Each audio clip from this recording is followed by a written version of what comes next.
I am Kim Tracy with the Maxwell James Speaker Agency, here with Pam Gockley, who is author of this fantastic book, It Is Not All Camels Are in the Desert.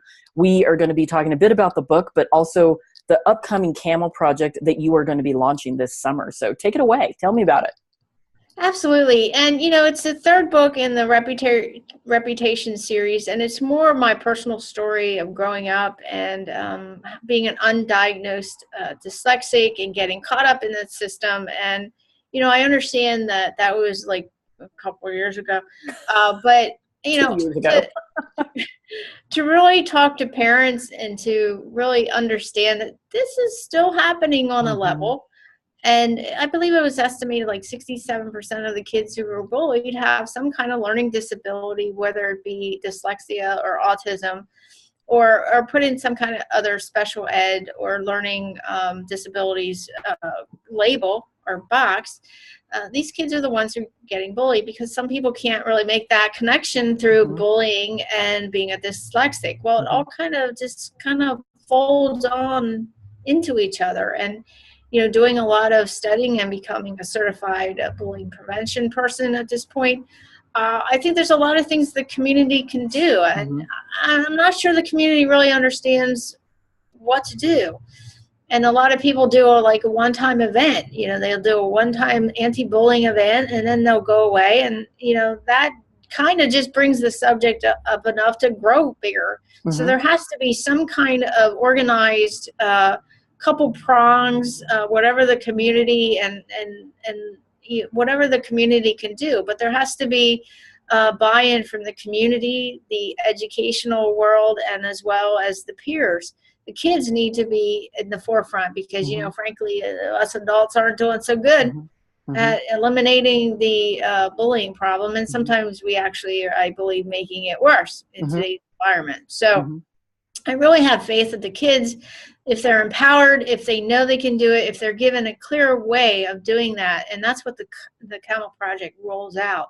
It's really a program for the kids, peer-to-peer, with the help and support of the educational community, as well as the corporate community, as well as communities, the religious institutions, as well as the nonprofits.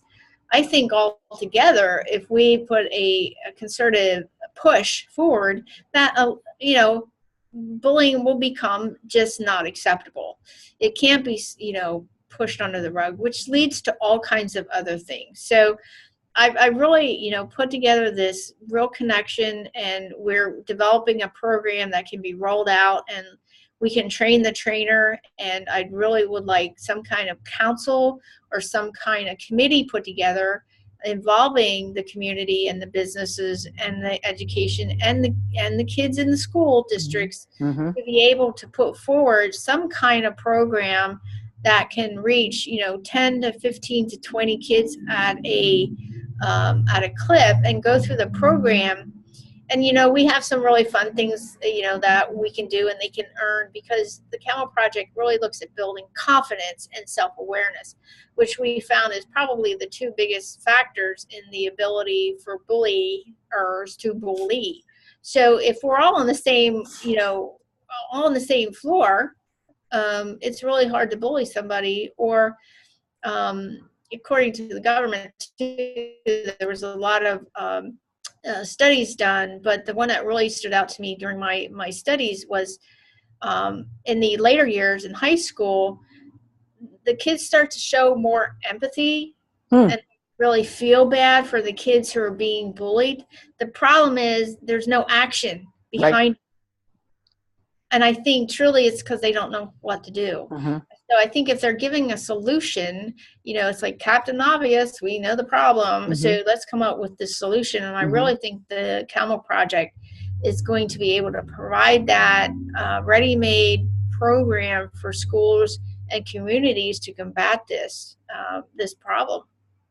I would agree 100%. And what's great about this program is, as I've been working with you on crafting the content and all that good stuff, to see how you've also changed is also very interesting. You know, you have said, I've lived in Berks County, Pennsylvania my entire life, and I've never gone to this community for anything. And you just showed me a few minutes ago the piece that was written about you in the local newspaper, and it's starting to kind of stir up some action. And this is really what it takes when somebody wants to evoke and impact change, getting it at that base level of kids when they are young, so you can start kind of changing that behavior as they move forward in life. That's really, really important. Well, and again, it's all based on the reputation strategy, and Mm-hmm. it's looking at it from the other side. Mm-hmm. And I say I'm a dyslexic, so I do everything backwards. So I start at the end and work my way back. Or you have people who say the fastest way between point A and point B is a straight line, and I'm saying, why would you do a straight line? Isn't that boring? I go like this, where this is where all the good fun stuff is and all the innovation. So I think me personally, getting some positive feedback. Everybody that I talk to about this Mm-hmm. project has a story. Some of them are very sad and very, Mm-hmm. hits me right here.